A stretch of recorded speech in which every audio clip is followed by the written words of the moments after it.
Everyone, thanks for soldiering through the fog and the haze and the mist and making it out here tonight. Thanks for the good folks, David and all the good folks helping arrange this meetup.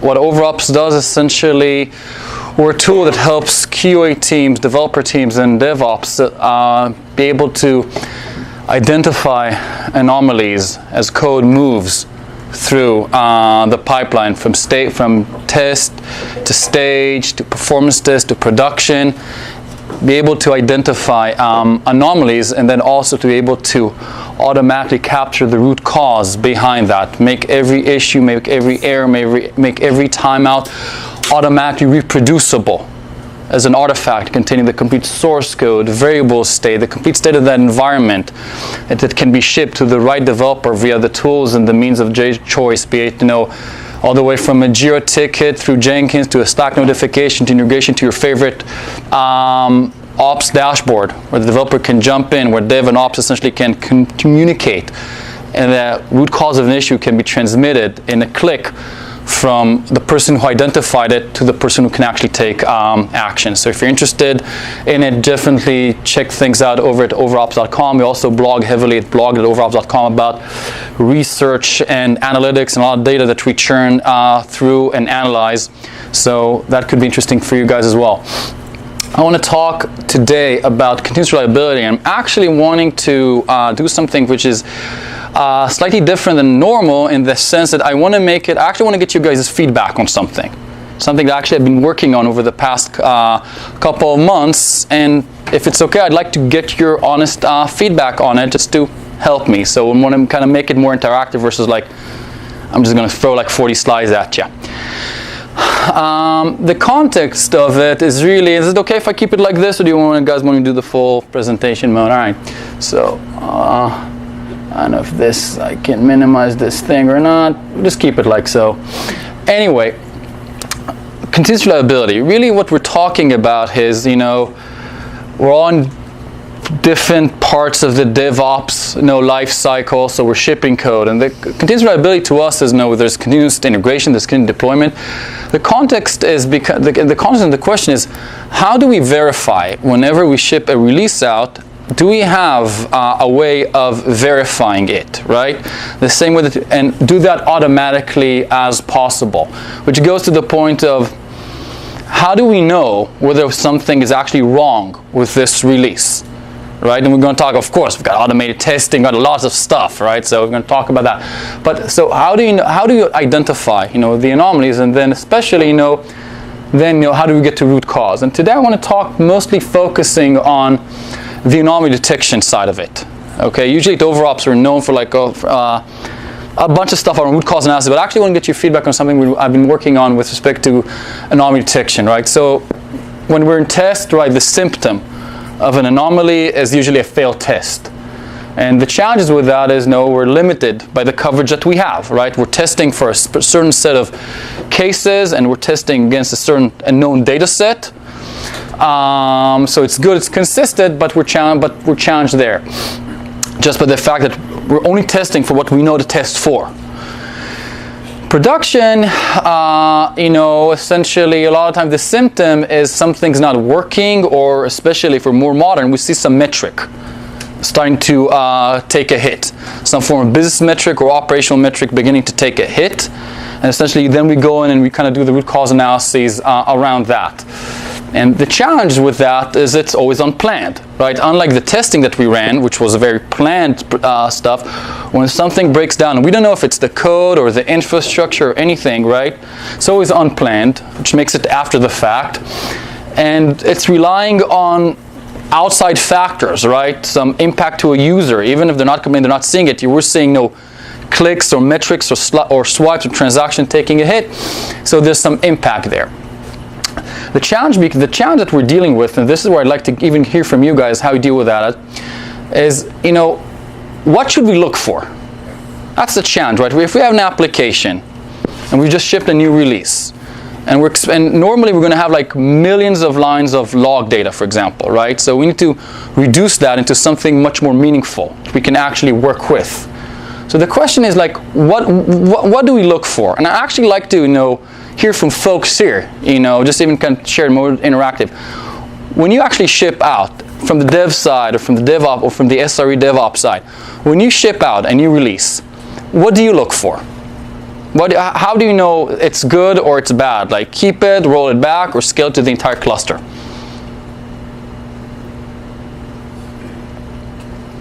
Brave souls, come on, please. Error rate, response time, throughput.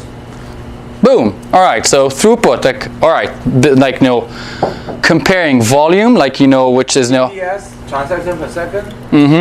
Have to be no less than before you deploy.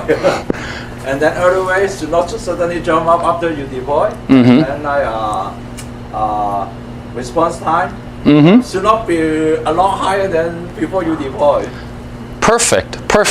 So you're saying, so we're kind of correlating, error volume, because error volume can only be relative to throughput, right? If I tell you I have like 1 million errors, good, bad, I don't know, right? If the system processing, tens of billions of requests every day, that's fine, right? So we don't know. The question now, let me ask you this, okay? So when you say error rate, I'm sure if you're dealing with a massive code base, you can have hundreds of different locations creating errors, right? There's multiple. It's not just one location in the code that can be encountering any form of error, logical, operational, timeout.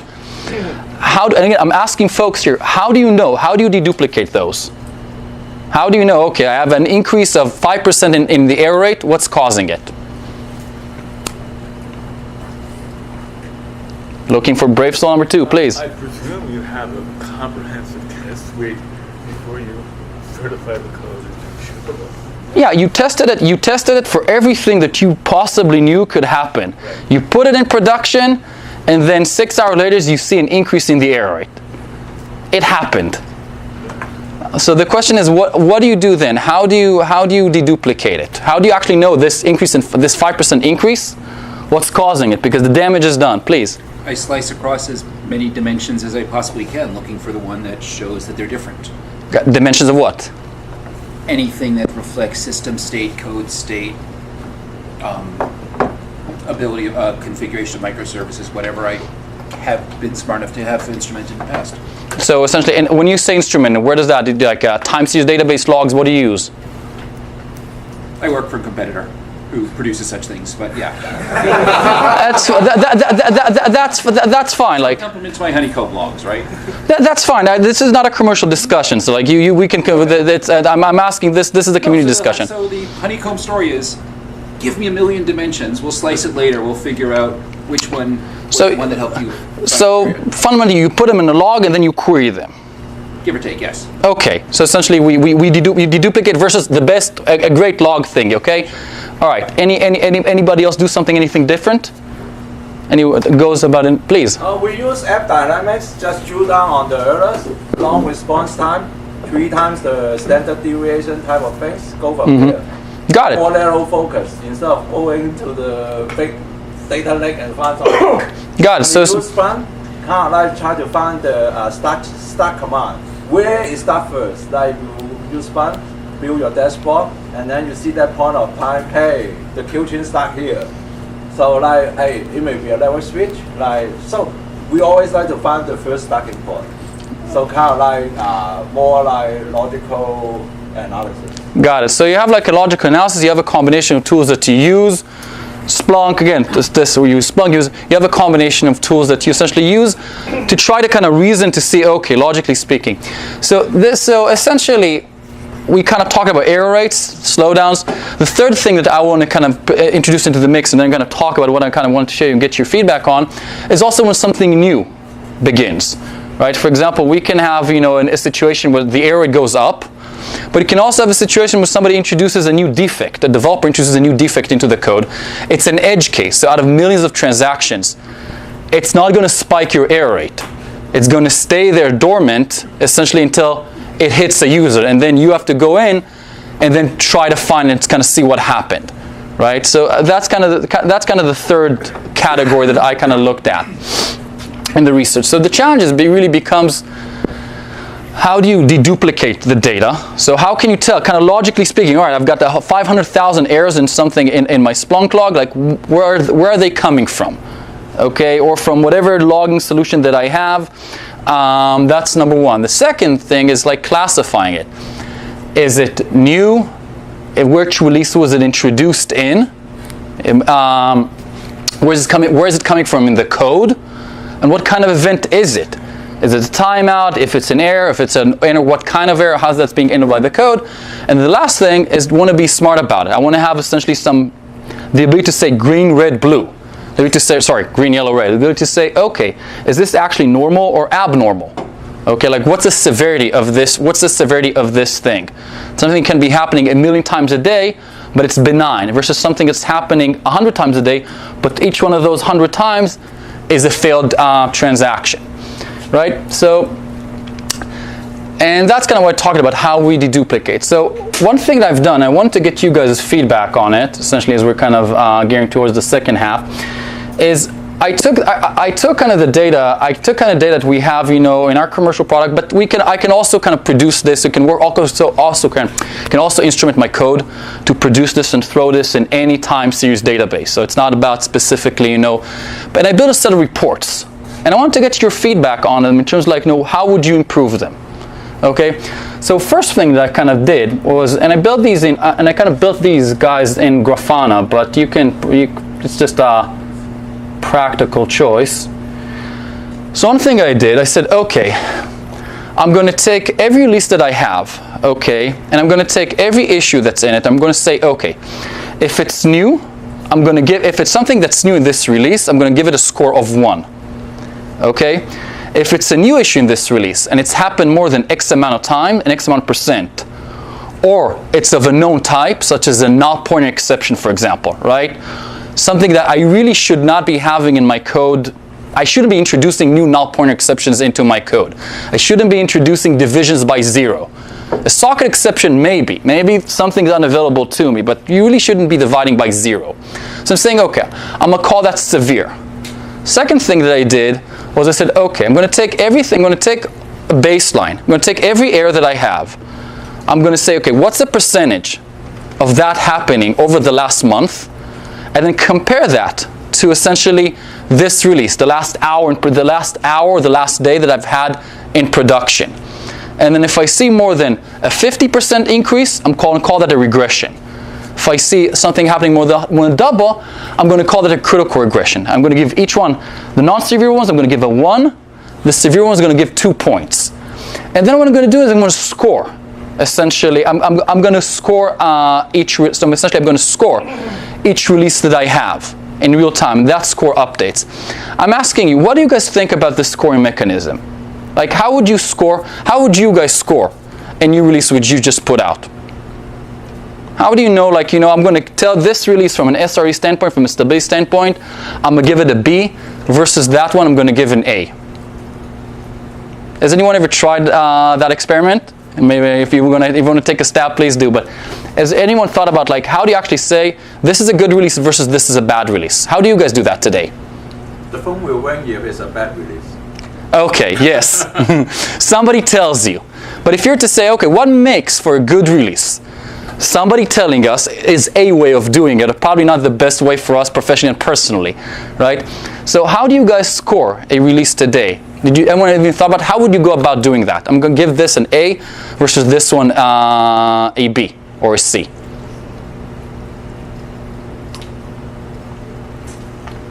Brave souls.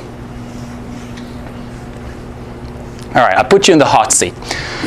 So essentially what I've done is, okay, I've essentially created, and once I have this, again, it's in this report that I built, then I just chart them. I say, okay, for each one of those, I'm just going to chart. I'm going to say, okay, this thing went from 3.5, from 4% to 15%.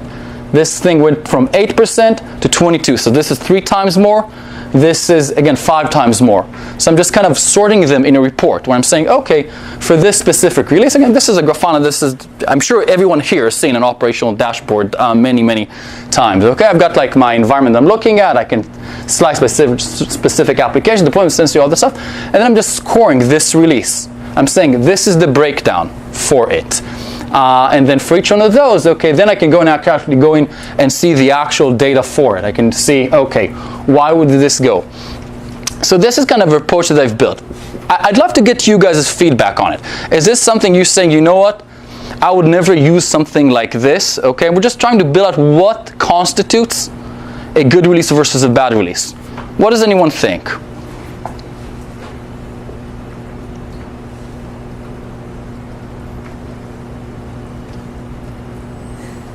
Oh, crunching silence in the room. All right, a brave soul. Like, what do you guys think about this approach in terms of like, what would you change in it, or why would you not use this approach? And I'm saying this for my own edification. This is something. This is not commercial. This is not out.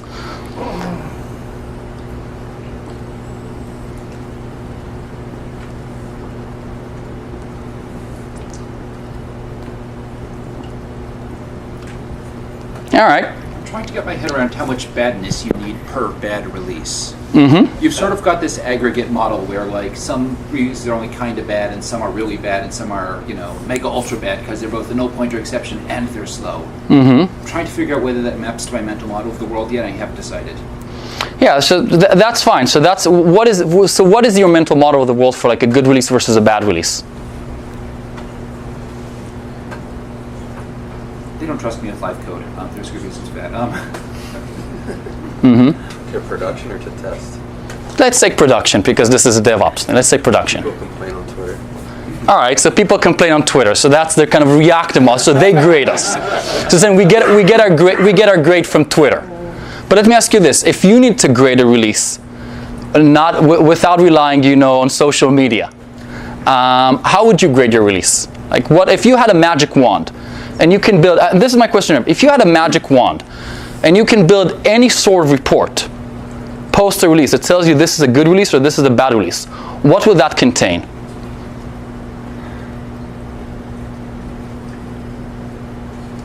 P99, P95. Okay. Error rates, red. Okay. So error rates for what? First of all, just all errors. Mm-hmm. All right. And then track it against historical analysis and just look at the P99 and P95 of it. Okay. So that's a start. What else would you want to see? Well, let's help this gentleman. What else would you want to see in your dream dashboard? Your dream report. You release code. You want to know exactly what was it essentially. Is this a good release or bad release? Something that tells you before the tweets start showing up on your feed. If it's SQL, timeout or how long queries take, Mm-hmm. how many queries there are, how the application is performing, Mm-hmm. what the scale is, Mm-hmm. the number of requests per second. Mm-hmm. I should see no fluctuation in any of those, or no fluctuation. Sometimes dips if I'm making a performance increase. Mm-hmm. So you're saying in this case, by the way, we've talked about a release. You're talking about a dimension. What we did, I just want to say, by the way, that I'm not over time. I have a couple more minutes. I have a clock running. You're saying also you want to be able to slice it by tier. So you want to say, okay, like how's my database doing versus, you know, if I'm using AWS, for example, you know, how's my AWS doing versus if I'm using, you know, any Kafka, you know, I'm streaming lots of messages. Like, how do I slice and dice by a specific tier?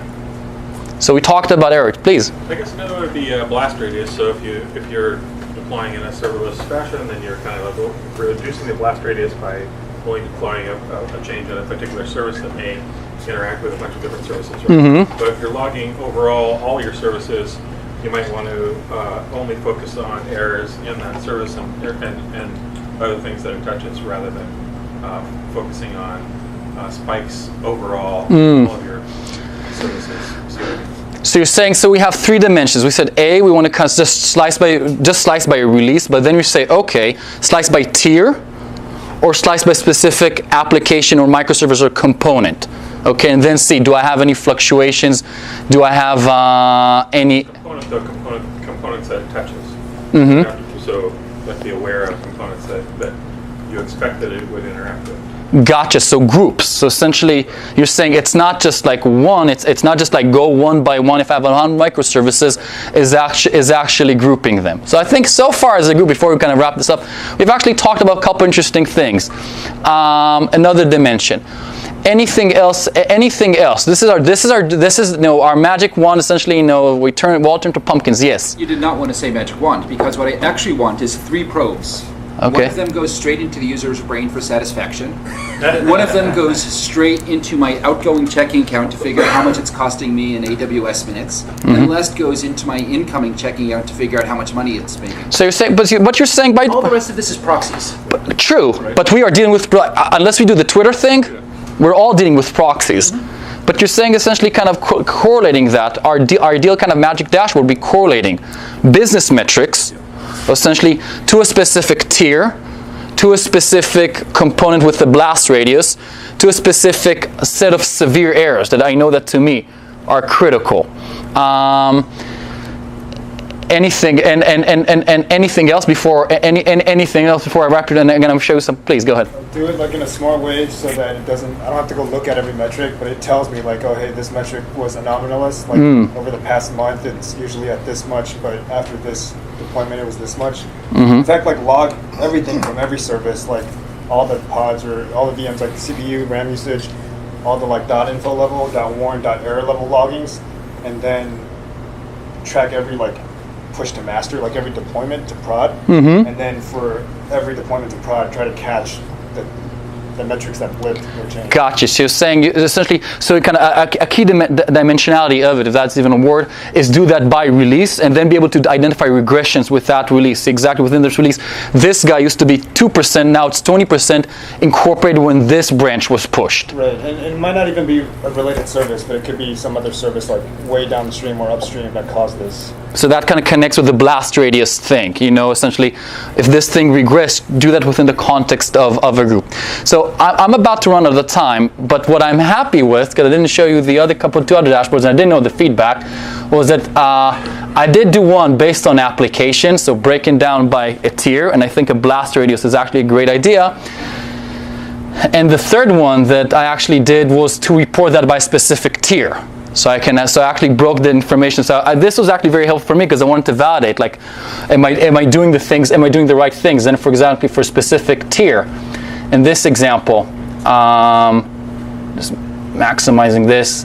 So in this example, I'm looking like at AWS as my tier because I'm using DynamoDB and S3 as SQS. So DynamoDB is my NoSQL database and choice for this specific cluster. And then I said, okay, here what I want to do is show me the severe regressions, show me for this tier.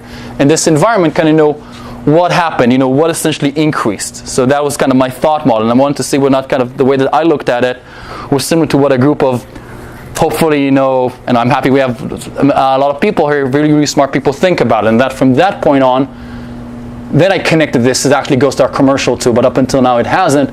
But actually having the ability to kind of see this thing spikes, and then apply kind of the root cause analysis. But this is our own root cause analysis. And if you've got App Dynamics, you've got whatever tool you have, by all means use that. So I think to just summarize what we learned, looks like the dream dashboard, okay, for us, as a group within the 20 minutes we've had, is showing me critical errors, hopefully not on social media,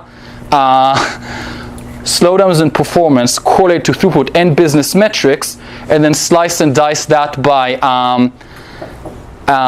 component and blast radius, slice and dice that by specific regression, by specific deployment, and then slice and dice that by a specific tier. And then if we have any anomalies in those. So the first person who actually has this running in production, okay, and has built this, drinks are on me.